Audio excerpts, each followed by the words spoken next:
Hi, my name's Tim Brown. I'm the Senior Designer on Operation Flashpoint Dragon Rising, and you're watching this on Gram.pl.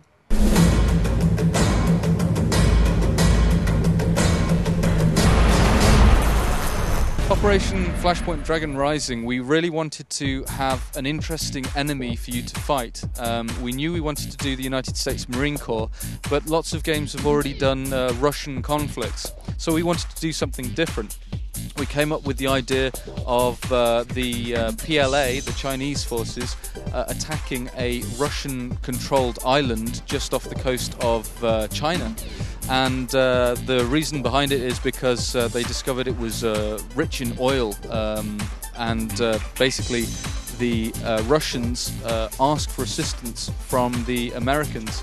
And so we now have a great conflict where we have what will happen between the United States Marine Corps fighting the Chinese PLA. And I think you'll really enjoy the game and all the different weapons that you get to use, not just the American ones but also the Chinese ones.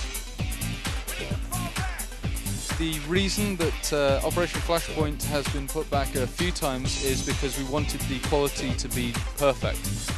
It's taken longer than we thought it would, but we are so happy with the results we have now.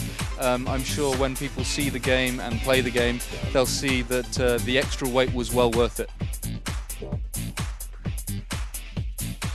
In Operation Flashpoint Dragon Rising we have 3 different difficulty modes, but something different than a lot of other shooters is that on the easiest mode it's the same as the hardcore mode in that the AI doesn't become more accurate, damage from bullets doesn't do anything different, the damage system is exactly the same.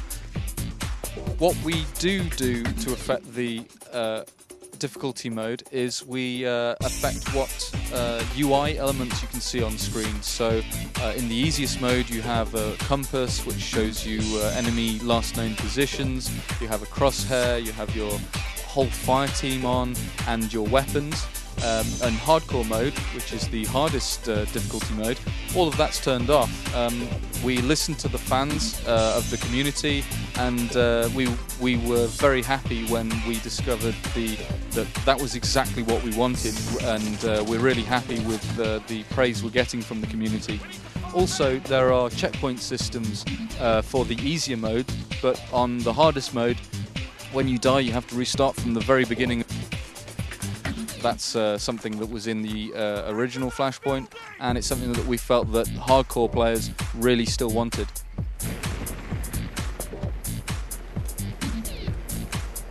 So the weather system in Operation Flashpoint Dragon Rising is dynamic. This means that in the editor you may set it to be clear skies and a bright sunny morning, but then as time progresses the weather will change. Also, the weather can have an effect on several elements to the player. Wind can affect bullet drop, not too much, but because we don't have really strong wind in the game, but it can affect your accuracy. Also, the bullets are modelled realistically, so they drop over distances, and the weather will affect things like that. The weapons jam, and certain points weapons may jam slightly more because of the weather.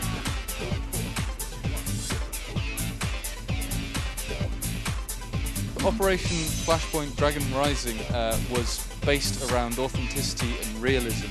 We really wanted to get as much authenticity into the game as possible. This started off by 2.5 months of extensive research before we even started development on the game. This was looking at key things like the Iraqi war, the Afghanistan war, looking at explosions and things, and we really wanted to get as much realism into the weapons and the tactics used. We also used the United States Marine Corps training manual and various people who acted as advisors from the Marine Corps to check that we were going to be as authentic as we wanted to be. There is a whole range of weapons and vehicles that you get to use over the huge 220 square kilometre island, and it really is a sandbox game.